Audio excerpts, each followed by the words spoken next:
നമ്മ ഇന്ന് എവിടെ പോണേ? രാവിലെ മമ്മി എന്താ പൊതിച്ചോറ് കേട്ടണത്? ചർച്ചിൽ പോണേ. ഇത്തിരി ഉപ്പെടുത്തട്ടോ കേട്ടാ ചോറിലിടാൻ. പൊതിച്ചോറ് നമ്മ ആദ്യമായിട്ട് കേട്ടണല്ലേ പൊതിച്ചോറ് ഇല്ലേ? എലാണിക്ക്. അപ്പൊ ദേ ഇന്ന് നമ്മള് പൊതിച്ചോറില് ഞങ്ങൾ ഇന്നേ സെന്റ് തോമസിന്റെ ചർച്ചിൽ പോണേ കേട്ടാ. ഇവിടെ മൈലാപ്പൂർ എന്ന് പറഞ്ഞ സ്ഥലത്ത് ചെന്നൈയിൽ. അപ്പോൾ പോകാനായിട്ട് അപ്പം ഞങ്ങൾ ഉച്ചക്കത്തേക്ക് പൊതിച്ചോറൊക്കെ കെട്ടിയാണ് പോണേ കേട്ടാ. ആദ്യമായിട്ടാണ് പൊതിച്ചോറൊക്കെ കെട്ടണത്. അപ്പം അതുകൊണ്ടിട്ട് ഇച്ചിരി ഉപ്പ്. മതി. അപ്പം അതുകൊണ്ടിട്ട് ഞങ്ങൾക്ക് ഉള്ള സാധനങ്ങൾ വെച്ചിട്ടാണ് കേട്ടാ ഞങ്ങൾ പൊതിച്ചോറൊക്കെ ഉണ്ടാക്കണത്. പിന്നെ ചിക്കൻ ഫ്രൈ ഉണ്ട്, അത് കിച്ചണിലാണേ.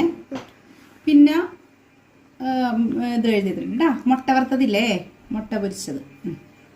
അപ്പം ഒരു 10:30 ആകുമ്പോഴാണ് പോണത്. അപ്പം ഇന്ന് നമ്മൾ ചെന്നൈയിലെ സെന്റ് തോമസിന്റെ ചർച്ചിൽ പോവാണ്. അപ്പം ഞങ്ങൾ പുറത്തുനിന്ന് ഫുഡ് കഴിക്കാതിരിക്കാൻ വേണ്ടിയിട്ട് ഞങ്ങൾ ചോറ് കെട്ടിയിട്ടാണ് ചർച്ചിലേക്ക് പോകണം കേട്ടാ. എങ്ങനെയൊന്നും അറിയില്ല, അഡ്ജസ്റ്റ്മെന്റിൽ നമുക്ക് ചെയ്യാല്ലേ അമ്മു? ഓക്കെ. അപ്പം അത് എങ്ങനെ വെച്ചു,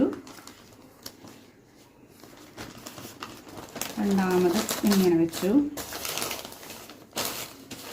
ബാക്കിയുള്ള വീഡിയോസൊക്കെ കാണാട്ടാ. പോകുന്ന വഴിയും പോകുന്നതൊക്കെ നമുക്ക് വീഡിയോയിൽ കാണാട്ടാ.